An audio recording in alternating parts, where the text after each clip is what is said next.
नमस्कार. नमस्कार. मी शशिकांत बिडकर मारवंडी गावचा रहिवासी आहे.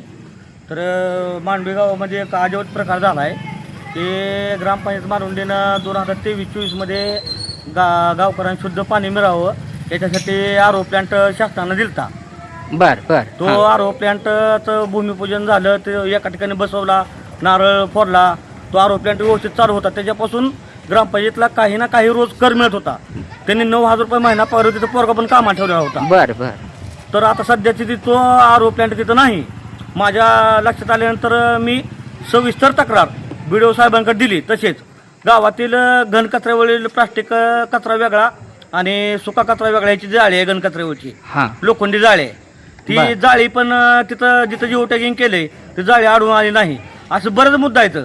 सोसखट असतील असं बरंच मुद्दा येतं. पण मेन मुद्दा आपला आरो प्लॅन्टचा आणि घनकचऱ्यावरील लोखंडी जाळीचा आणि कचरा कुंड्याचा आहे. तर त्यात मी सविस्तर तक्रार BDO साहेबांना 25/6/2026 आम्हाला कागद दाखवतो. 25/6/2026 रोजी सविस्तर तक्रार आपलं स्टॅम्प लावून दिलेली आहे. ही त्यांची पोच आहे आपल्याकडे. तसेच ग्रामपंचायतला आपण 29/6/2026 ही तक्रार दिलेली आहे. त्यांची पण आपल्याकडे ग्रामविकास अधिकाऱ्याची सही आहे आपल्याकडे, म्हणजे पोच आहे. तसेच ते झाल्यानंतर मला BDO साहेबांनी पत्र काढलंय की 29/6/2026 रोजी मला पत्र काढलंय त्यांनी की मौजे मालवंडी येथील आरो पाण्याचा प्लॅन्ट चोरल्या गेल्याबाबत संदर्भ शशिकांत सुभाष बिडकर, राहणार मालवंडी, तालुका बार्शी यांचा दिनांक 25/6/2026 रोजीचा अर्ज उपरोक्त संदर्भीय विषयाचा अनुसरून सूचित करण्यात येते की श्री शशिकांत सुभाष बिडकर, राहणार मालवंडी, तालुका बार्शी यांचा मौजे मालवंडी येथील आरो पाण्याचा प्लॅन्ट चोरल्या गेल्याबाबतचा अर्ज या कार्यालयास प्राप्त झालेला असून सदरचा अर्ज हा आपल्या कार्यालयाशी संबंधित असल्याने सदर अर्जाची छायांकित प्रति पत्रासोबत जोडण्यात आलेली असून अर्जामध्ये नमूद केलेल्या प्रत्येक मुद्द्यांच्या अनुषंगाने नियमानुसार योग्य ती कार्यवाही करावी व केलेल्या कार्यवाहीबाबत अर्जदार यांना आपल्या स्तरावरून परस्पर लेखी अवगत करावे.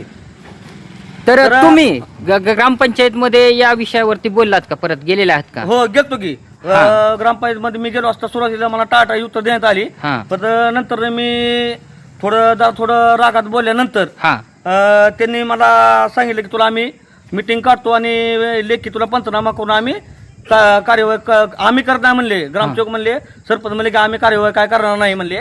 आम्ही हे BDO साहेबांना पत्र देऊ, तिथून काय कारवाई होईल.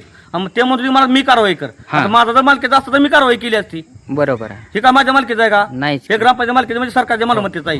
मग त्यात मी कारवाई कशी करणार? मग त्यानंतर त्यांनी मला काय केलं की पंचनामा केला. आता त्यांनी मला लेखी द्यायला सांगितलं. मग त्यांनी मला पत्र काढलं असं की विषय मौजे मांडवी, तालुका बार्शीतील आरो प्लॅन्ट बाबत संदर्भ शशिकांत सुभाष बिडकर यांचा दिनांक 25/6/26 रोजीचा अर्ज उपरोक्त संदर्भीय विषयाचा अनुसरून सरपंच, ग्रामपंचायत अधिकारी मौजे मालवंडी रिपोर्ट करतो की शशिकांत सुभाष बिडकर, राहणार मालवंडी यांच्या दिनांक 25/6/2026 रोजीच्या अर्जाच्या अनुषंगाने अंगणवाडी क्रमांक 1 शेजारी बसवलेला सदर आरो प्लॅन्टची पाहणी केली असता सदर आरो प्लॅन्ट पाण्याची टाकी व इतर साहित्य आढळून आले नाही. तसेच घनकचरा प्रकल्पातील ओला व सुका कचरा गोळा करण्यासाठी वापरणारी घंटागाडीची पाहणी केली असता सदर घंटागाडी ग्रामपंचायत सफाई कर्मचारी यांच्याकडे असून बंद अवस्थेत आहे. म्हणजे जुनी गाडी आणली त्यांनी. हा ग्रामपंचायतचा रिपोर्ट आहे. आणि दुसरा आहे अवस्थेत आहे व लोखंडी जाळी बसवल्या ठिकाणी आढळून आली नाही असा रिपोर्ट त्यांनी आपला अहवाल दिलेला आहे.